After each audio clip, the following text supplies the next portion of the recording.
Joshua Smith here, and welcome to the GSD Mode Podcast. Now get shit done and smash that subscribe button now. What is up, my peeps? Joshua Smith here with another GSD Mode Podcast interview. Every single week, I interview top real estate professionals, top entrepreneurs, and straight up top badasses that are out there dominating their space. And today, guys, we got another rock star guest here on the GSD Mode Podcast. Our guest today, Spencer Hsu. Now, Spencer is a rock star real estate agent, you guys. In his first year in real estate, did $9.5 million of gross volume sales. And then in his second year, boom, he just exploded. I mean, great first year, and then exploded into a massive second year at $43 million in gross volume sales. And in this GSD Mode Podcast interview, man, he breaks down and goes in depth his journey that led him into real estate, how he had such a great year, how he obviously had such a massive, huge second year, and his plans, in which he's on target to hit, which is to double his second year going into his third year, so hitting well above 80 million in his third year. Our guest today, Spencer, breaks down the importance of identifying your ideal client, getting extremely laser focused on your ideal client, and then making sure that you are showing up where your ideal client is, and you're messaging him with the right message that resonates with him, and so forth. That's allowed him to go out there and just create this massive business in such a short period of time. That's almost unheard of in this industry, right? Usually it takes 3-4 years for most realtors to really gain that traction. And Spencer gained traction out of the gate and has just exploded it by, again, getting so dialed in on that ideal client, knowing what his niche is and so forth, and breaks all of that down in this podcast.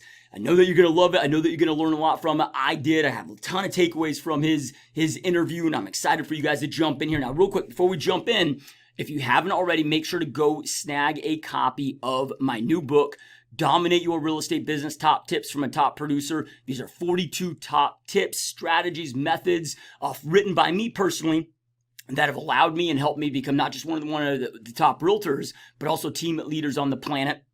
And there's no theory in this book, man. These are all tried and true strategies that I've done, that I've implemented, that we continue to do inside my real estate business here in Phoenix, Arizona. It's 100% free, nothing being sold. It's a digital copy that'll be delivered to your email box within seconds. Go snag your copy right now at joshuasmithfreebook.com. Again, joshuasmithfreebook.com. All right, let's jump into this amazing GSD Mode Podcast interview with Spencer Hsu. All right, Spencer, my man, welcome to the GSD Mode Podcast, my friend. I'm delighted to be here. Thank you for the opportunity. Yeah, man, I'm stoked and honored to have you on, dude. I mean, you're a dude that's crushing it and killing it and creating a lot of success in a short period of time. And I saw your production, your numbers. I was like, that's got to be a misquote, man. That's got to be a One of the digits is off, right? yeah. And I'm like, holy crap, dude. Like I can't say I've seen an agent, do that kind of production so fast, and I've interviewed thousands over, like, not just with the podcast, but also, throughout my career and so forth. And, so first off, man, I mean, just congrats and, on all your success, man. It's so awesome to see, dude. Before we get into all of that, though, and what you're doing and to create the success you're having, I'm always intrigued in our guest journeys that led them here in the first place. So we were on the clocks, man. I know you've only been in this game for a couple, brief years now, but what did you do before, and what kind of events led to you jumping in to real estate full time? Yeah. So, everybody says about, the different quote of an overnight success. And so obviously there's a lot of things that have happened to play into the person that I am and the mindset and discipline that I have. So it certainly was not born this way. So my background, my basically first career in a sense was in software sales. So I was a software sales manager in different tech companies for over a decade. Had a great time there, right? The pay was very good. The compensation was very good. I got to travel the world. It's certainly very, very fun. But eventually I got to a point where I was just quite frankly not too happy reporting to people that I didn't necessarily respect. I had my own vision of how I wanted to do things, and I didn't necessarily have that aligned with others. And unless I was a VP of sales at a company, which was very hard at someone my age, I just wasn't able to get something going my way. So I knew I needed to find a venture where it allowed me to be able to be my own boss. And how I actually got into it was initially by flipping a few homes here in the Bay Area. And so that was really like, I did that on the side. So I was working full time. I did that on the side. But during that journey, I got to realize and meet a lot of realtors, meet a lot of clients, and understand that, hey, look, I can add a pretty big value to a lot of people's lives with my approach, which has been much more data driven and just much more tech savvy. And so it was through those investments, which those were even profitable as well. But it was through that time that I say, hey, look, maybe the real estate agent could be a career that I could do. And that's actually how it all started not long ago, just 2 years ago now. Yeah. Now, did you, when you came to that realization, did you get licensed and then just jump on in, or did you kind of keep it, doing your sales job with software companies and kind of do this part-time for a little while? Yeah. So, everybody has a different level of risk. And the reality is I did not have too much of a financial risk. I had more of a mental block in a sense, right? My family, no one has ever did any ventures on their own. It was always, hey, look, oh, wow, you're not working for a company. Are you gonna be able to eat food tomorrow? Like, look, I'm not in that kind of distress. I have plenty of savings, but it's that assurance, right? And so actually I got the license, but I did as much as I could outside of the work hours, because I did keep working that full-time sales job up until basically mid of 2019. At that point, interesting enough, and it just made sense, they eventually caught on that I was doing this full time, and they actually fired me. And I didn't get fired too many times in my career. So it was on one end a shock, but on the other end, it's like, all right, now I have no other excuse to not do well. So I have to go all in and double it. And it was for anyone that's listening and anyone that's kind of doing it part time, it was certainly a blessing, because now I look back and ask, what if I did this much earlier? But it's okay. I mean, I'm not old. I'm fairly young, so I have a long journey ahead of me. But it's always that question now, like, imagine where I would be today if I did this full time just a few years earlier. Yeah, love it, man. So I'm curious, dude, with all, and I love that you, sorry, excuse me. I love that you brought up, dude, of, the overnight success, right? Because you do hear, your numbers, and you see this now quickly, you created success. But again, everybody that's seeing that, they didn't see the 10 plus years of sales experience in the software world, and plus other experiences that you've had in life, that all that led to having this amazing foundation. Plus you had real estate knowledge from your flips and so forth. I'm curious with what you learned in those 10 years of software sales, because man, some training from some of these software company sales and some of my friends that were or are in that space, man, they learned some very, amazing things.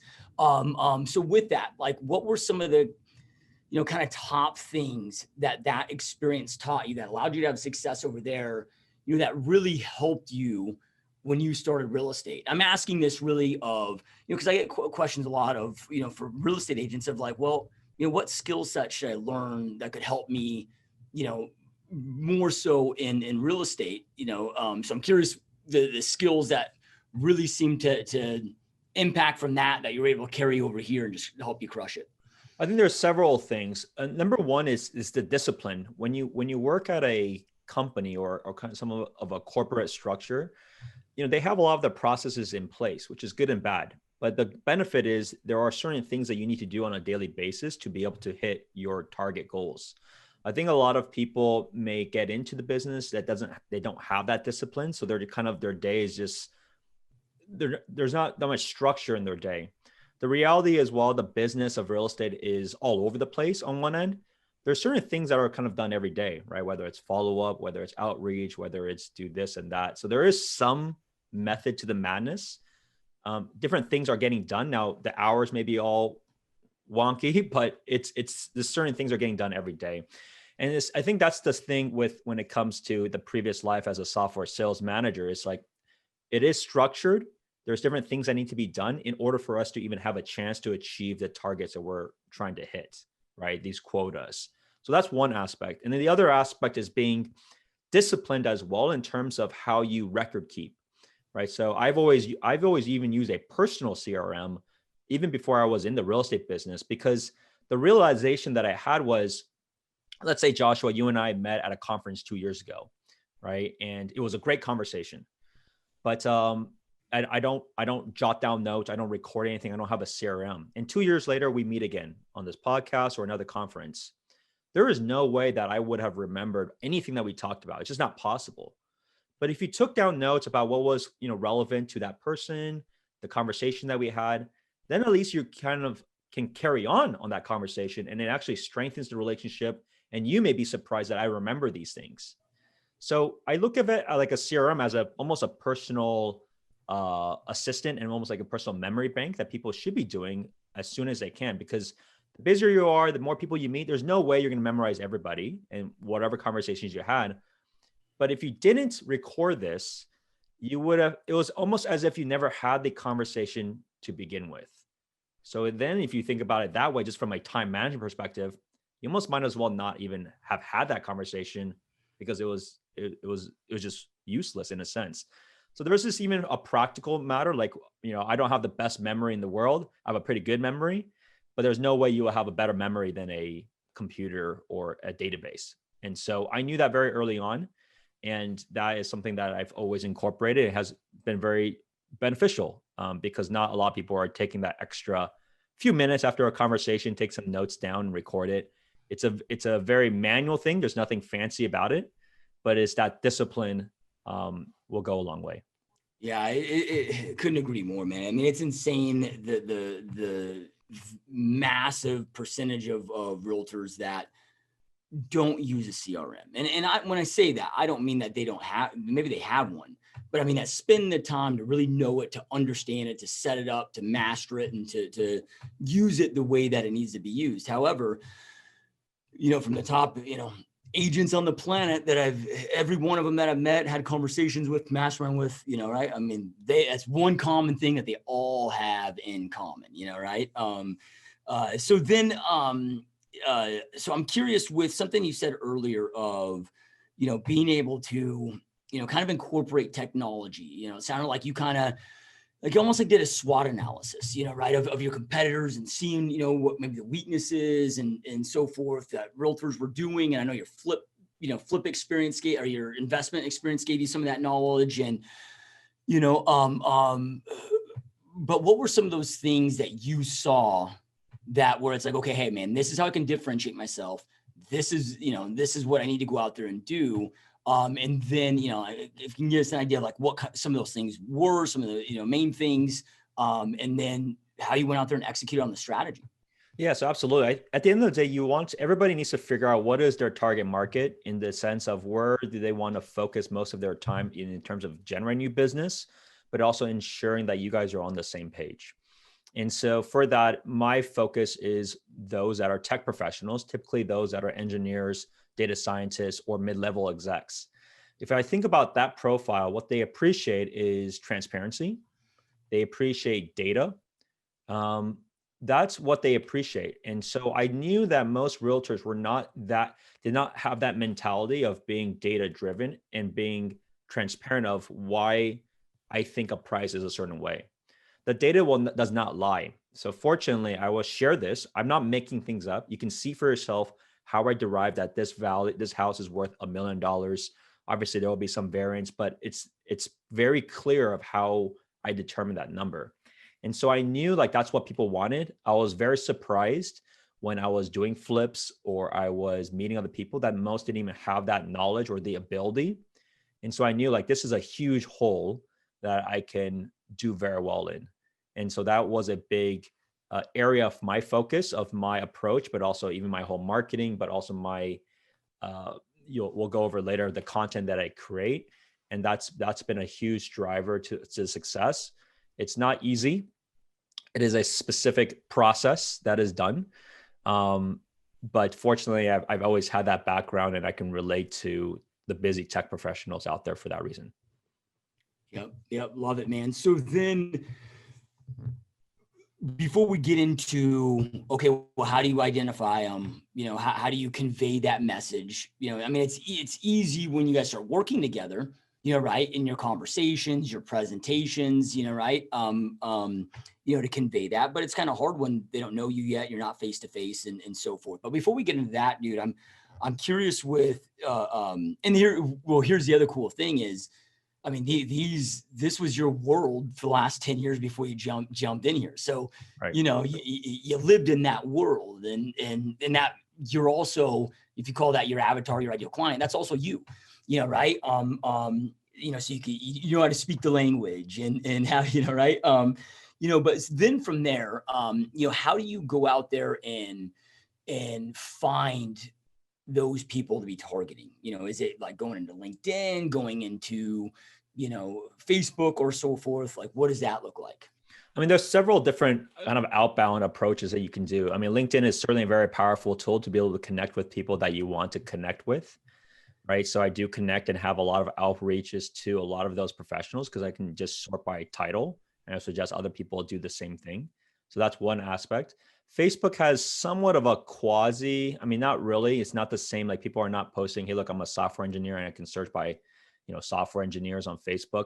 But there are like just kind of friends of friends, mutual connections that's a way to kind of grow the network and add value, right? Especially in this day and age, in the sense of like, I'm here in the Bay Area, which is one of the most locked down places in the entire country. There's just not many events, period. So a lot has to be done digitally as of for now. And then hopefully as the months goes on, we'll be able to do those events again. But those are some digital ways of that outreach of trying to get to your target market and add value over time. Just because you do the outreach today doesn't mean anything will happen.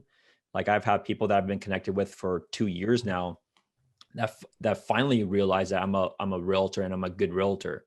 So it's the outreach, but it's also staying relevant and keeping on top of it over a long period of time. Yeah, love it, man. So then, I mean, the Bay Area is huge. I've got, my brother lives there. I was born in Santa Clara and lived in Cupertino as a kid, and I haven't been, been back there to visit, but it's been a long time since I've lived there. But man, it's a massive space, right? Is this also something that you're like, okay, I'm gonna target all of the Bay Area for anybody that's involved in tech, or did you kind of niche it down even further to specific geographical areas, like, let's just say a Cupertino of the world, where that there's a lot of people working at tech. Is that part of it? Good question. So I am not location focused. So there's two ways of how, or I think there's several ways how people can dominate a market. You have one, which is heavy location based, which is a very good strategy. People have been farming that for a long time, but mine is more demographic based, right? As I mentioned, my background is to focus more on those that are in tech, physicians as well. These types of professionals, they by nature do earn more money. So they tend to buy in the areas that I want to focus on as well. But I don't limit it, because you could be 2 years out of school and already buying your first house, but you're not going to be buying a $2 million house, right? So I don't want to say just because you are earning a certain amount or you can't afford this amount to all of a sudden not even help you. Everyone deserves a very good experience. Everybody deserves the value of either being a homeowner or being an investor and being done the right way, whether you're $700,000 house in the Bay Area or $3.5 million. Same idea in my case. It's the same process, high level. So with that, then I've always expanded my reach, just most of the Bay Area. Obviously, if it's really far out, like a Sacramento or something, then I would have to refer that that's too far out. But I would say within an hour drive, which is most parts of the Bay Area, I will help. And it works on both ends, just in terms of who I typically work with and where they end up anyways. But that's how I view my business.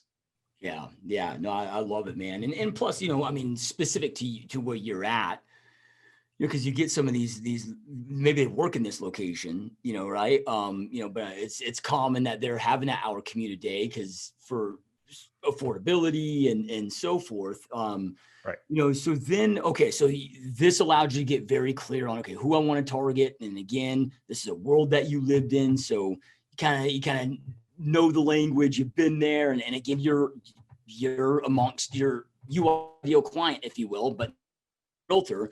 So then for you, like, yeah, how did you employ this strategy to go out there and start marketing to them or prospecting to them to be able to start gaining clients, within this, target niche you've come up with? Yeah. So several ways. And I think, you know what, I think we should probably highlight a little bit of the production so people have an idea. Maybe you want to slice it up in the beginning, it's up to you, but I think it's helpful for people to understand and just know like where I'm at so people can understand like my thought process. So I've been in the business for 2 years, right? As I mentioned, I was working I had a full-time job still, but I was technically working real estate as much as I could. In beginning of basically 2019, because I got the license December 2018. So my first year I did about 8 transactions, 9.5 million.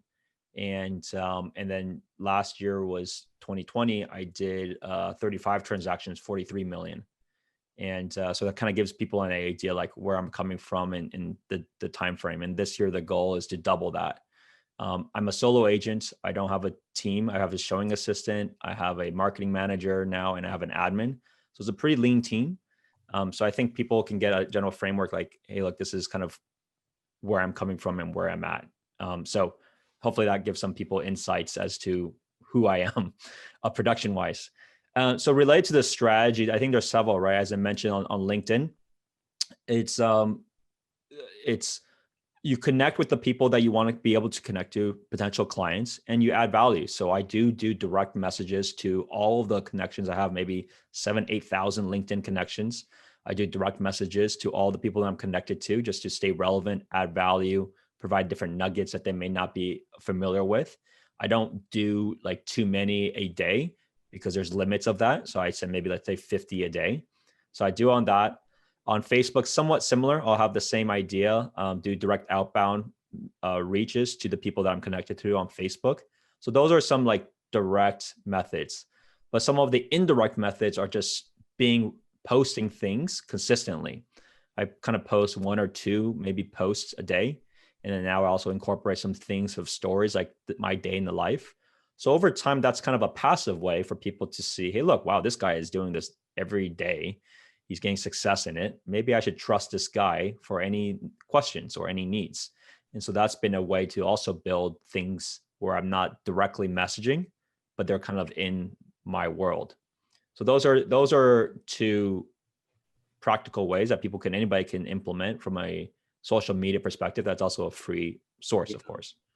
Yeah. So, a follow-up on that, so like with LinkedIn, and I bring this up just because, LinkedIn seems to be the worst of this, meaning, all right, with my LinkedIn account, I don't even know how many, to the point where I just quit checking my messages. Cause it was just, hey, I got something to say, right. I got something for you. It was just sell, just flooded with those. And I'm assuming if I'm getting it, most people, it's kind of similar. So when you're sending those messages, how do you do it in a way, number one, where they get opened, number two, where it adds that value without just being another kind of annoying salesperson that's in their face? The reality is this: it is an outbound sale. Many times it is a cold message. There is no way for you to say, hey, look, I have a massive conversion rate, nor should you expect it, right? Think about all the people that do cold calling for expires or whatever it is. What is their conversion rate? Like less than 1%. 1% is amazing, quite frankly, right? You get 1% of that from just cold calling. That's a crazy high conversion which is the reality. 0.01. Yeah. It's like 1 out of 1,000, And that's still good, right? That's still something that you didn't have before. So it's still like, it clearly makes a lot of sense for other people. And it's the same mentality. The reality is people are busy for various reasons, whether real estate is just not on their mind. Maybe they went through something internally. Maybe they don't even check LinkedIn. The reality is the conversion is always very low, but you can do different things to try to raise it. And they don't have to reply. Like the fact is you had read all of those things. Even though you may have kind of briefly skimmed through it, you did read it. So it's almost like a mailing piece, right? They may throw it in the trash right away, but they spend a few seconds doing it. So, and then you never know. 6 months later, you follow up. And at that point, it's just, real estate, people kind of want to buy or not. It's kind of how it typically is, right? There's some trigger event that now is the time or now is not the time. So it is a numbers game. It is important to be very patient. It's important to try not to bombard people. And at the end of the day, it's like anything else. It kind of naturally filters itself. The people that you want in your network and that will want to work with you will reach out. And the people that don't may remove you from connection, and that's okay. I don't want to help everybody myself either. So it's a partnership when we go through a journey. So as long as you have that mentality, I think it works very well, because you also have to realize this is very targeted, right? So let's say you get one mid-level exec to respond to you. That's pretty good, right? I mean, that's enough, because that may lead to a lot afterwards after a smooth transaction. So there's those aspects, like the numbers are important to track, but at the same time, it's a little bit different because these are very targeted of who you wanted as ideal clients. So I have that in mind, but the response rate and the target rate is low. There's nothing you can do about it for those reasons that I brought up. But as long as you keep adding value, you keep posting. I have many times where people that never responded to a single message I said all of a sudden reached out cold, quote unquote cold, and say, hey, look, I'm ready to buy a house. I saw what you've been doing. Sorry, I never replied to a single message you said. Let's go. And then we go. So it's a combination of, they are getting it many times, whether they respond or not. People are busy. We're all very busy people. And, but you shouldn't lose hope or lose sight of that. As long as you're adding value, not just like spamming people, that's different. Yeah. And what are just some examples? Because I think, most people that are in the real estate world, including myself, I mean, we're salespeople. We're not always the most creative, right? So sometimes when we hear of adding value, right, not sales, it can be kind of hard to think of and come up with, okay, well, what are ways to do that? What would have been some just, there's a lot of different things that you've probably done with this, a lot of different ways, but what are a couple examples that have just worked well for you that, seem to get received well?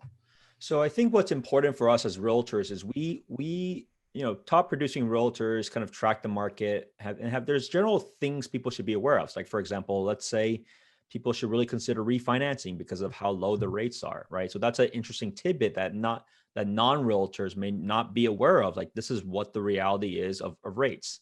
So that might be a conversation starter, right? Have you considered refinancing? Did you know that rates are generally around this figure?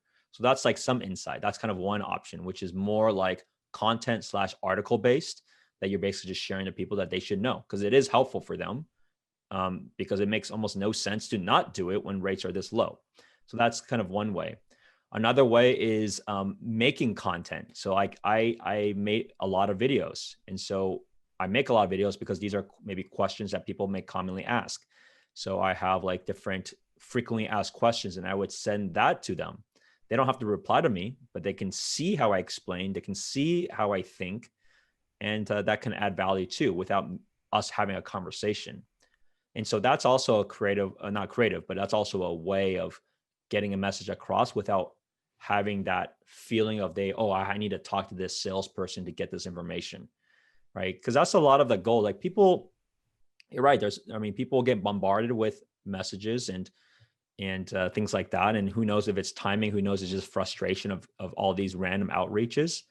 But if you have some nuggets like that, it may catch your eye, and then it may lead to further conversations, because they will then say, oh, wow, I've got a lot of messages, but no one has done it like this.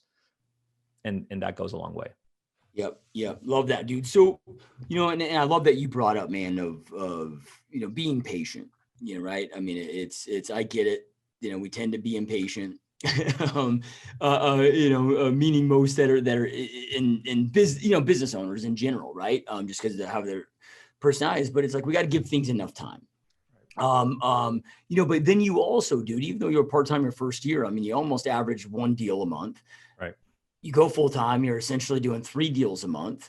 Right. This year, if you hit your goals, which, based on what I see in the, little experience together, I'm confident you're going to crush those. That's 6 a month, right. So were there things that, because if this is a kind of a longer term play, for building his relationships and so forth. Were there other things that you tapped into to start getting that immediate business? The immediate business is always tough. I think let's take a look back actually at the numbers. The reality is the first 6 months, I didn't close a single deal. So I did not have a fast start by any stretches. However, that wasn't my metric. And I think people need to understand that the metric should not be how many you close, especially in the beginning. Because at the beginning, you're trying to plan as much seeds. You're also learning the business. You have no idea what you're even doing because you don't even know what questions to ask. So that shouldn't be the metric of, oh, I've did 3 deals in the first 3 months. That's awesome. Some people have that success. But fortunately, I didn't, because what that allowed me to do is control the things I can control, focus on the things I can control. And so that's the effort. That's putting in 12-hour days, 7 days a week. That's lead generation. That's in that time doing as many, I did open houses every single weekend to try to gain new clients, right?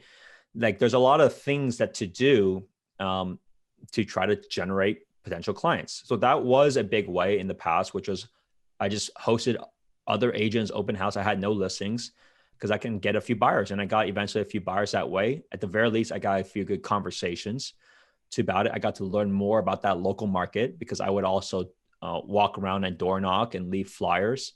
So there's a lot of like outbound lead generation things to do. That was nothing's immediate in real estate, but it was immediate in the sense of getting potential leads. That's what I consider like quote unquote immediate.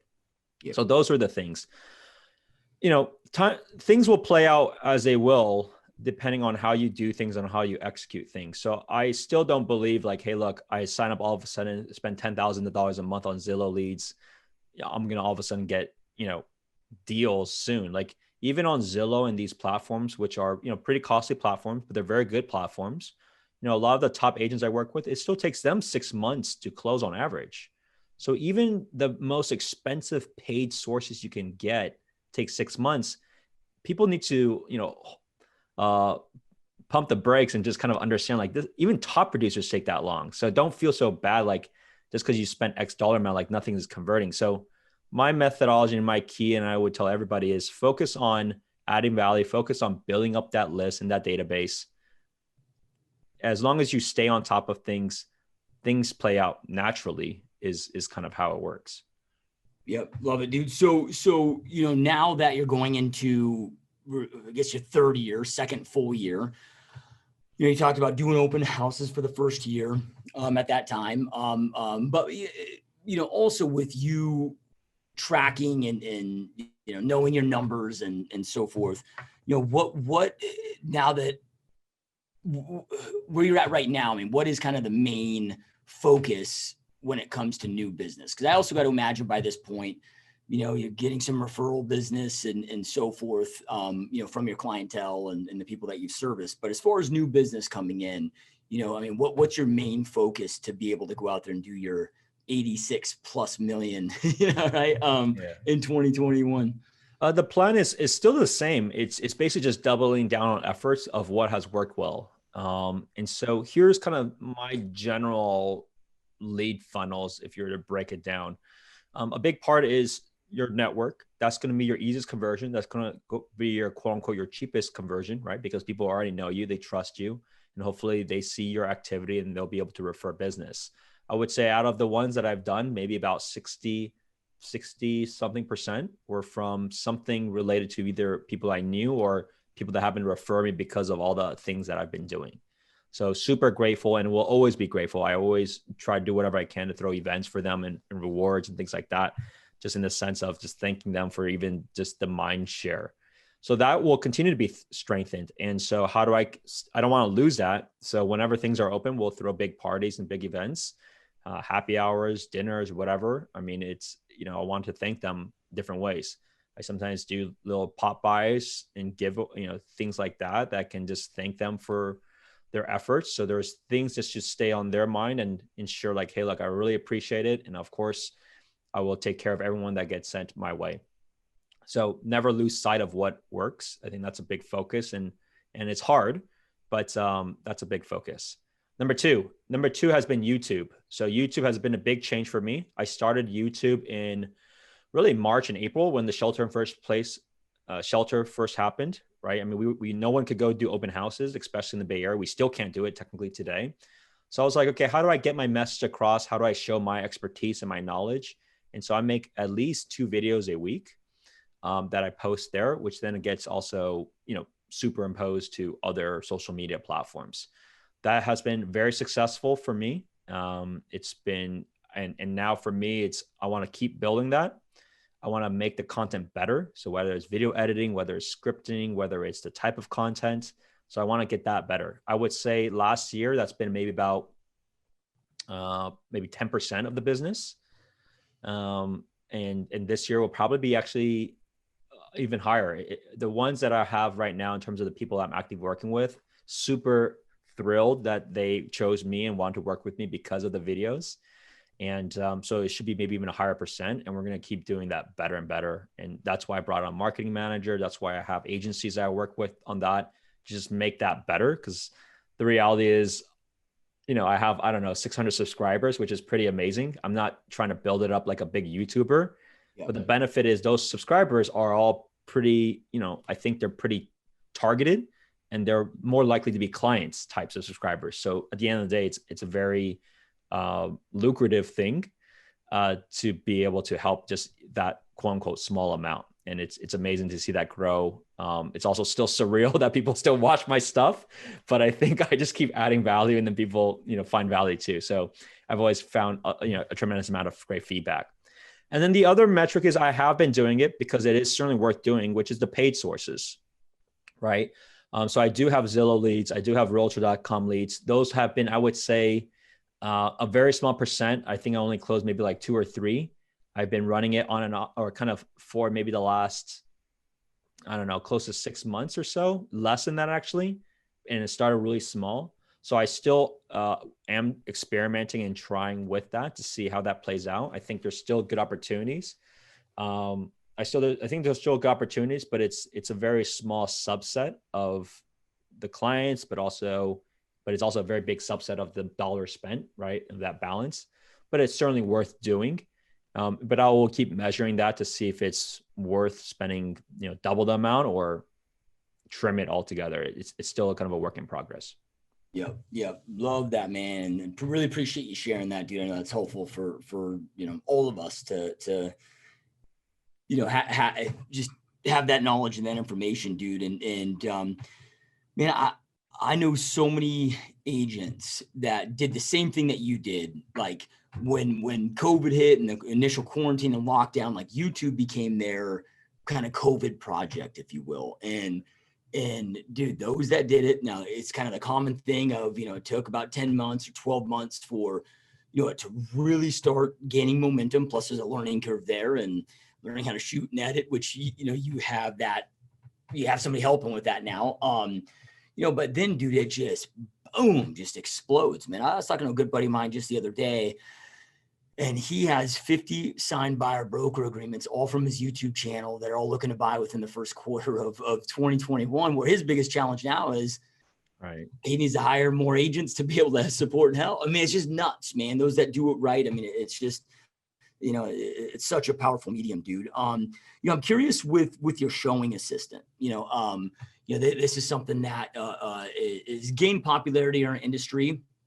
I love the concept, love the idea of it. But a lot of people kind of have a difficult time just wrapping their around, well, how do I, like feeling like they need to be there with their client and don't want their clients to have that pass off.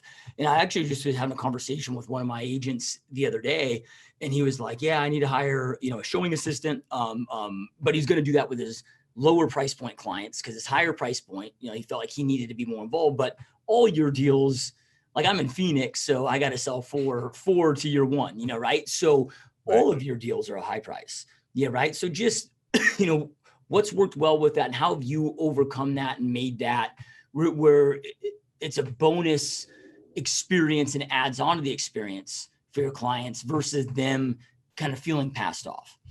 I think there's several things, and there's, honestly, it's still a work in progress. So it's not like I outsource all of that. I do a lot of showings myself. I think there is an aspect of that feeling. However, there is also the aspect like I can't keep doing this, especially if I have that goal of doubling. It's just not logistically possible. So I have that realization as well, and hence why I'm doing that.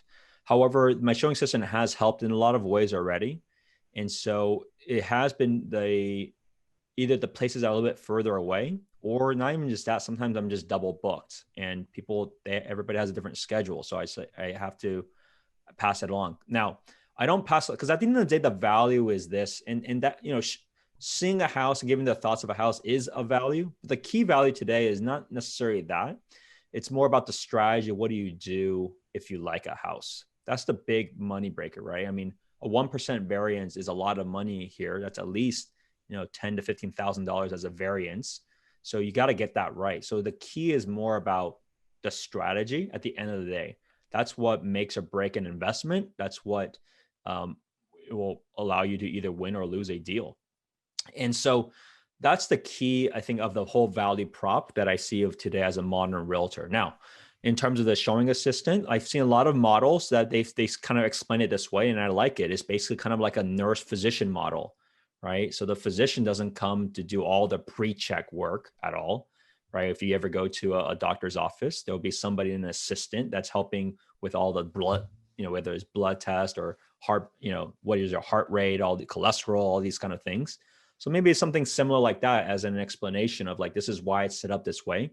They also will be, this is all they do. So they're very much more accommodative of your schedule versus myself. That's, I have all these different things to do, but I will be there every step of the way when it comes to the strategy. I will be the one that writes the contract. You will not lose any of that value add. And that's the key value add.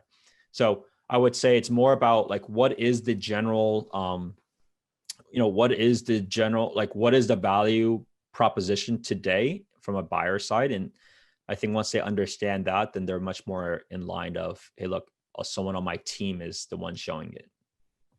Yep. Love that, man. So a couple last questions for you, because I know you got a hard stop for an appointment here coming up. So before we get in these a couple last questions though that I have for you, if anybody that's watching and listening, man, if they want to go check out your YouTube channel, just to see what you're up and give you some likes, subscribes, whatever. What's the name of the YouTube channel? Also, if we're all realtors here that are listening to this, so if anybody knows anybody looking to buy or sell that is in the Bay Area, or maybe somebody that's in the Bay Area and they want to talk to you about joining your team, whatever that looks like. Right.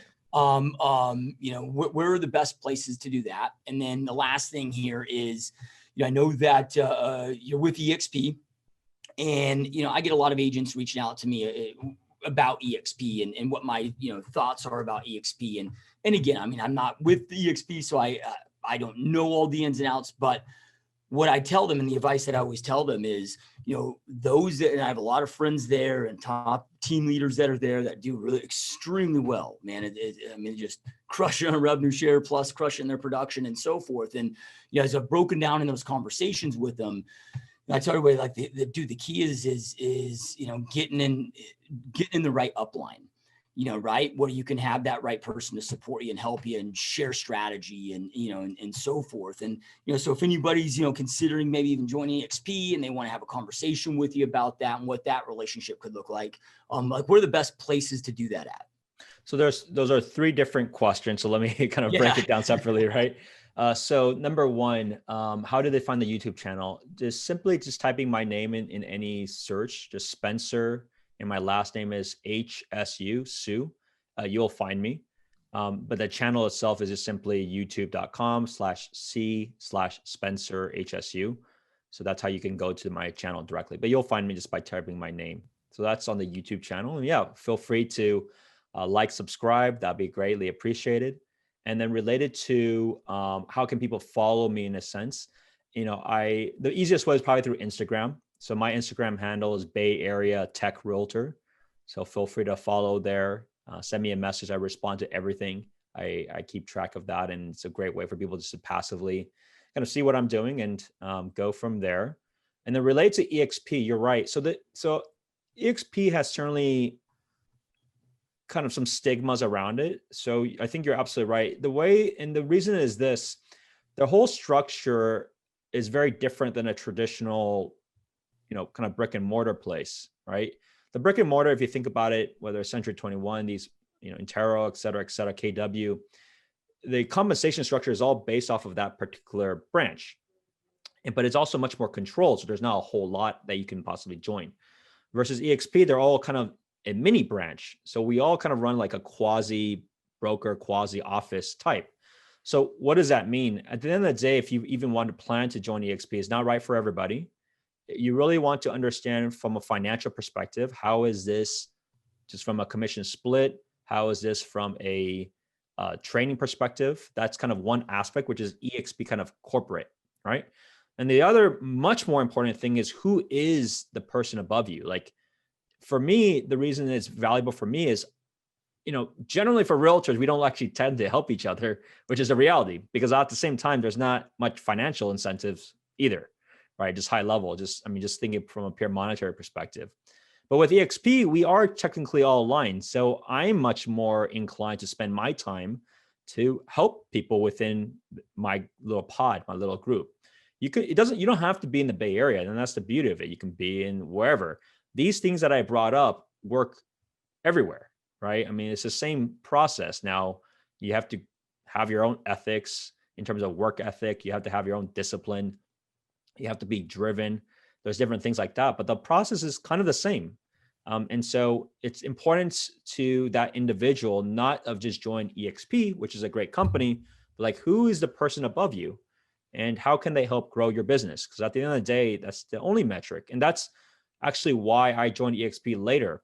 I had the opportunity to join EXP when I first started, which is in end of 2018. But at that time, the people that were pitching me EXP, I just didn't feel like they would add that much value to my business. And then a year later, then the people that I joined, I felt they could add value to my business. So then I was like, all right, let's do it now. So the key metric is purely financial. Figure out if that makes sense for you. And then who is the person that you would work with, and what kind of value add would they have? So I mean, that's very important. Who you join as well is very important in EXP, because of we're all our quasi little offices, if you think about it. Yeah. I mean, at the end of the day, if we just break down the reality of the situation of, they have a very vested interest in your success. The more that you make, the more that they, right. So they want to do everything they can to help, support, mentor, right. You win together, right. So love it, dude. And those that are watching, listen, if you just scroll below, we'll have links to all of Spencer's YouTube channel, his Instagram handle, and all of that stuff, so make it easy on you. So, okay. 2 last questions here for you. Man, I mean, you got some big goals for this year. 30-year hitting, 86 million, which is amazing. I'm curious, man, your long-term vision of this, like where do you see yourself taking this? It's a good question. I literally had a discussion with a fantastic, friend now of mine that has grown their business to about 120 something million. They're kind of in the East Coast, and I've seen other models. The answer is I don't know, to be quite frank, of how I want to take this. There's 2 ways that I've seen people go very successful. They have one option, which is basically hiring a lot of agents, kind of cloning myself in a sense, and growing it that way. Which is an interesting model. It's not the easiest model, but there's an interesting model. So that's one side. And then the other side is me just continue to be a rainmaker and then hiring a bunch of showing assistants that are full-time showing assistants. That's all they're doing is showing and doing some other admin work that I would have. Right now, that's probably more of interest to me. So that's likely the case. So even anyone listening, if you want to be like a showing assistant, I can pay you a salary and you just kind of show on the weekends, on weekdays as need be. Feel free to reach out. That's kind of a newer venture, because I've seen some wildly successful people in the Bay Area that are like that. There's not too many, like the Bay Area, there's not too many mega teams per se. There's a lot of great teams, but they're not like that big. Like a lot of areas I've heard that have like 30 agents, and so on and so forth, but not so much here. So I don't know if it will actually work to have that kind of strategy here. But there's been a lot of the models that has worked that there's a rainmaker and there's a few either agents or kind of showing assistants. I've seen that grow to 300 million a year. So it clearly there's a recipe for that. That model for sure works. I'm not sure about the kind of mega team route in the Bay Area though.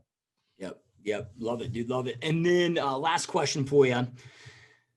If knowing what you know now today through your experience of this last couple of years, which I know is a long time, but just because it's not a long time, you've done and learned what, takes a lot of agents maybe 10 years to do, right? So in knowing again, everything that you learned throughout this experience, if Spencer today could go back to spend, his younger version of yourself 2 years ago when you first entered this industry and give yourself two pieces of critical advice that you feel would have eliminated some pain and just allowed you to, propel on the success journey that much faster, what would those two pieces of advice be? I think there will be certainly two very obvious ones. I did not hire my assistant until 4 or 5 months ago. By that time, I probably did for that year, 30 million or something like that. And so I think I should have done that way earlier. So hiring an assistant to offload a lot of the kind of low dollar per hour tasks should have been done way earlier, like way earlier. I would say, if you can do maybe $10 million a year, I think it's already worth probably already having a full-time assistant to do a lot of this admin stuff work. So I think that's number one. I did that way too slow. I could have been much faster. It could have been much faster, but it's okay. It's all lessons learned. So that's number one. And then number two, I would say try to automate as much as you can right from the get-go. So I only recently went to a new CRM. So I used a free CRM for a long time, which has been good, which is called HubSpot. Highly recommend people check it out. It's a good free CRM. It worked very well for a long time. But then eventually I knew I needed automation of like specific campaigns, specific sequences. While HubSpot does that, it wasn't like a real estate CRM. So then I went to Sierra Interactive only about 3 months ago. So now I feel like I have a much better follow-up system that I wasn't having before. It was too much manual before, and now it's just much more automated. So whether somebody comes on their website, there's a specific sequence that comes out, or maybe somebody I want to talk to in 3 months, a specific sequence comes out, or just alerts and follow-up automatic, like every month I need to check in. Like that has been very helpful just to keep my sanity, but also just keep things organized.